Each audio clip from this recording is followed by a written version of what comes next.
Hola amigas y amigos, bienvenidos a Guerreros de la Paz. Es un gusto saludarlos, su amigo Didier Gómez Trujillo. Vamos a platicar sobre mi filosofía de las artes marciales. En este camino donde uno va buscando esa filosofía que sabe que está implícita dentro de las artes marciales. Para esto buscamos muchas escuelas a lo largo de los años. Encontré la filosofía en varias artes marciales, pero buscaba al profesor que iba a ser mi mentor, el profesor Daniel Fernández, con quien compartí algunos años dentro de la enseñanza que me impartió en las artes marciales. Por ahí incluso aparecemos en uno de sus videos que se llama Defensa Personal. Es que la vida del espíritu, ese combate interno, externo, es parte de una batalla contra nosotros mismos. Cada diploma que vamos obteniendo es como un reconocimiento que en esta forma occidental de entender todo lo que realizamos va buscando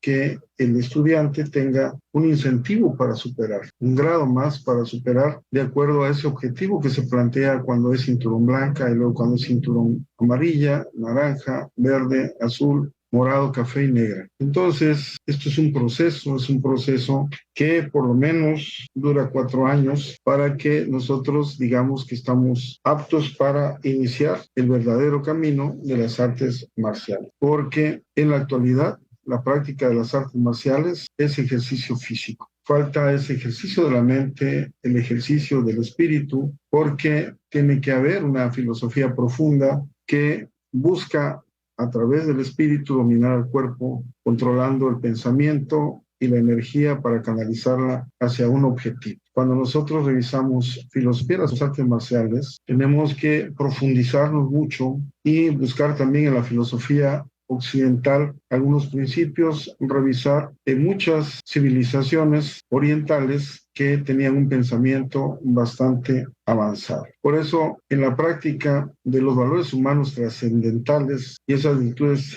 externas que van a impactar en el propio ser. Esto que se debe reflejar en que un practicante de artes marciales tenga un comportamiento digno, un pensamiento elevado y que tenga la búsqueda constante del conocimiento y el saber.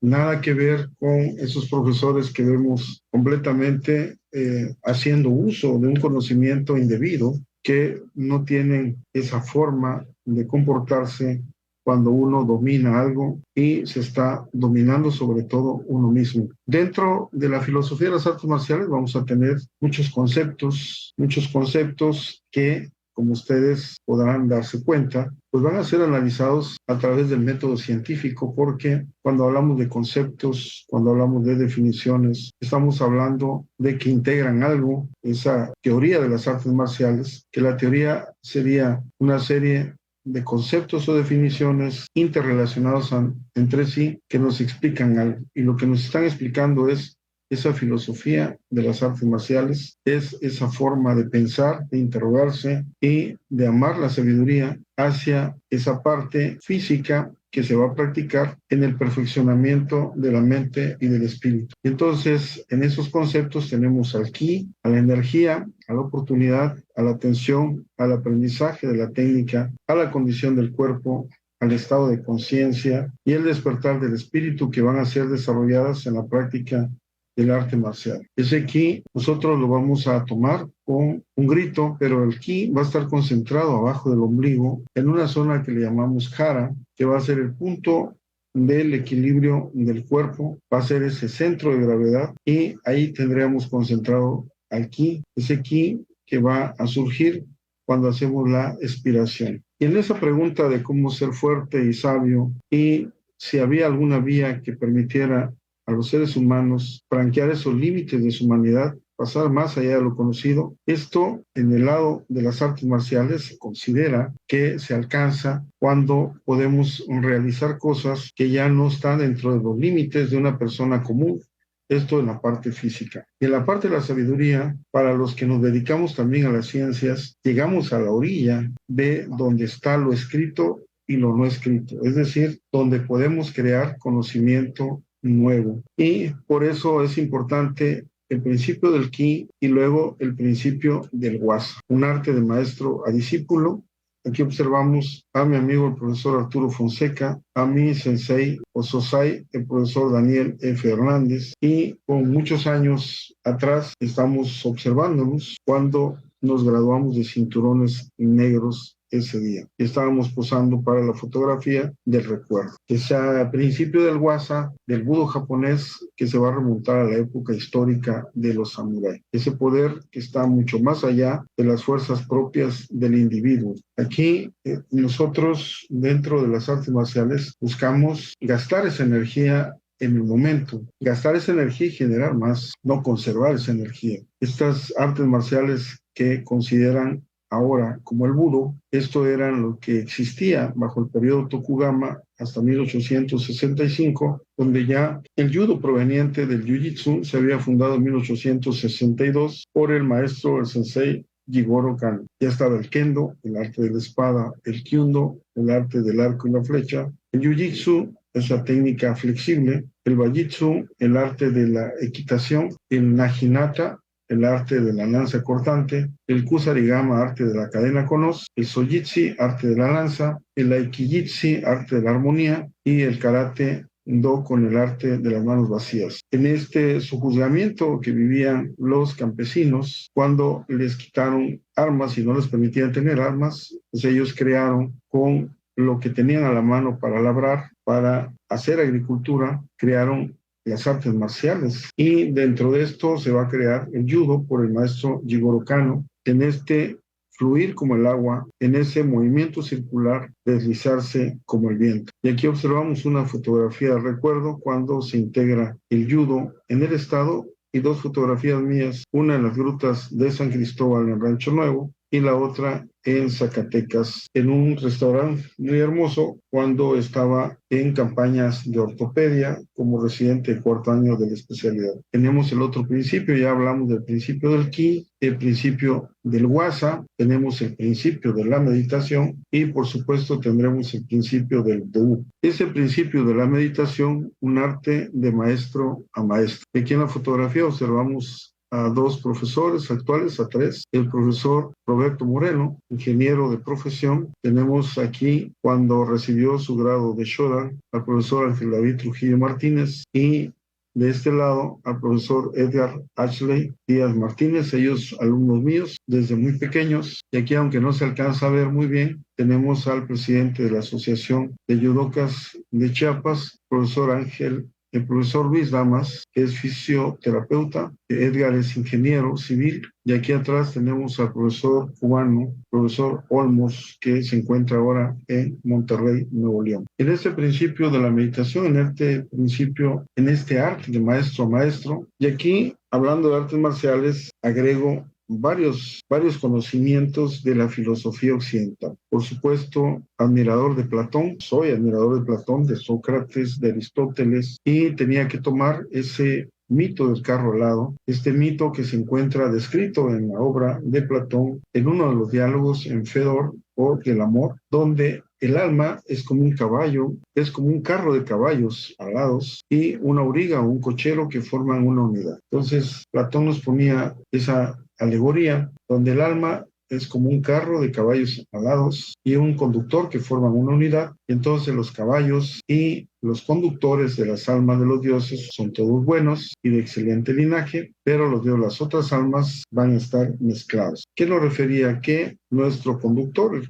conductor de nuestros caballos, va a gobernar a esos dos caballos. Uno de los caballos es bello y bueno y de padres semejantes, y el otro es lo contrario en ambos aspectos, de ahí que la conducción nos va a resultar dura y dificultosa. Esto se anticipa al yin y el yang, de ese principio de las artes marciales que nos dice que no todo lo bueno es malo, ni todo lo malo es bueno. Entonces aquí el cochero está conduciendo a esa pareja de caballos que es el alma, el lado bueno y el lado malo, y en ese camino se encuentran las artes marciales porque está tratando de manejarse por la razón. El practicante de artes marciales, dentro de su filosofía, trata de dominarse a sí mismo para mantenerse lo más ecuánime en los momentos difíciles. Decía Platón que el alma vivía en un cielo empíreo, donde vivió puro limpio antes de encarnarse en un cuerpo y ascender a este mundo. En ese cielo de las ideas, donde solo existe la visión intelectual, en ese lugar celeste, el alma contemplaba las ideas. Y también tomó el mito de la caverna, ese mito que está expuesto en el libro 8 de la República, una de las obras de Platón, que nos va a procurar explicar cómo están constituidas las cosas concretas y las materiales de este mundo. Entonces, nos comenta Platón que el ser humano, la condición humana, va a ser semejante a la de unos prisioneros que desde su infancia estaban encadenados en una caverna oscura, obligados a mirar a la pared del fondo. Por la puerta de la cueva que está atrás, que no observan esos prisioneros, pasa un camino por la que pasean seres diversos. Hay una hoguera y los resplandores de una gran hoguera proyectan sombras de los que pasan ante la entrada en la pared del fondo de la cueva. Es decir, estos prisioneros solo conocen las sombras de lo que está pasando. Platón nos encomienda a buscar qué está oculto detrás de esas sombras, cuáles realmente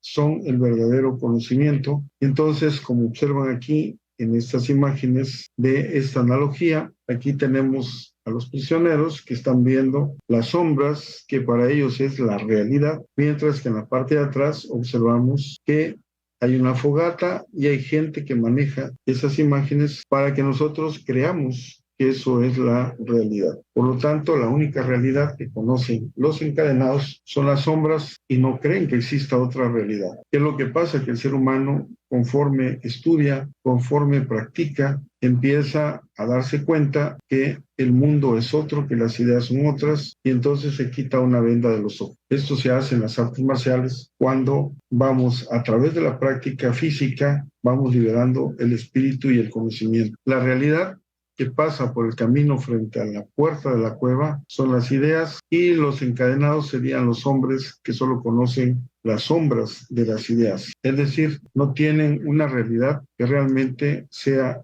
la que tendría que ser más explícita. Por lo tanto, hay que librarse de las sombras y buscar lo que realmente es el ser humano. Pero entonces, el practicante de artes marciales tiene que tener fortaleza, templanza, prudencia. Es decir, debe tener un ánimo noble que estimule y que mantenga al hombre o la mujer vigoroso. Una templanza que refrena el apetito inferior, la pasión, la prudencia, porque nos debe guiar la razón. Y si tenemos esas tres virtudes, entonces vamos a tener armonía o bien justicia. Las artes marciales se practican en mente sana, en cuerpo sano, y aquí vamos a tener ese principio de la meditación. Un entrenamiento de la meditación implica sentarse en una postura tradicional, un entrenamiento a caminar, a mantenerse de pie, a respirar correctamente, a tener una buena actitud mental, un estado de conciencia Hishiriyo, una educación profunda y original. Entonces, la mayoría en las artes marciales, si bien hace meditación, como es una meditación en las artes marciales, yo como profesor saludo. Entonces, hacemos Ritsurei, que es en japonés, rei, saludamos, y luego Seiza, quiere decir rodillas al suelo. Nos colocamos en posición de zazen o de meditación y empezamos a mencionarles, vamos a meditar, vamos a cerrar los ojos y vamos a liberar nuestro cuerpo. Y entonces, cerrados los ojos, empezamos a decir alguna mantra. Entonces, yo soy fuerza y energía, yo soy la perfecta salud manifestada ahora a través de mi cuerpo, de mi mente y de mi espíritu. No hablaré de más, no tengo miedo, no soy nervioso, soy muy tranquilo, sereno, inteligente, respeto a mis padres, mis hermanos, mis amigos, mis maestros. Gracias a Dios soy el mejor. Y entonces, al cerrar ese mantra o esas palabras, quedamos con la mente en blanco. En ese momento estamos meditando. El profesor puede dejar varios minutos para que se complemente esta fortaleza mental, este entrenamiento que implica sentarse en una postura tradicional. Esto también se hace al finalizar la clase para que se cumpla lo que es la vía del guerrero, este budo que reagrupa a ese conjunto ya no solamente de artes marciales japonesas, sino que se ha profundizado con las relaciones existentes entre ética, religión, filosofía. Su relación con el deporte es muy reciente. Por supuesto que aquí integramos al yoga, a la activación física, al físico-constructivismo, cuando quieren integrarse en esta parte que realizamos dentro de las artes marciales. Los textos antiguos que consagrados conciernen esencialmente una cultura mental y esa reflexión sobre la naturaleza del bien. ¿Quién soy yo? En japonés, do significa vía. ¿Cómo practicar esta vía? ¿Por qué métodos se la puedo obtener? Cuando revisamos, y aquí ya estamos finalizando, cuando revisamos por qué se dio la filosofía en Grecia, porque se prestó lo político en lugar de esa libertad para que pudiera desarrollarse. ¿Por qué se desarrollan las artes marciales? Por una opresión que buscó que el ser humano tratara de liberarse. Y amigas, amigos, seguiremos esta charla de la filosofía de las artes marciales. No se la pierdan aquí en Guerreros de la Paz, en Ultimátum MX, y no dejen de seguir los noticieros de Ultimátum y todos los programas que tiene para usted. Un abrazo y no se olviden de sonreír.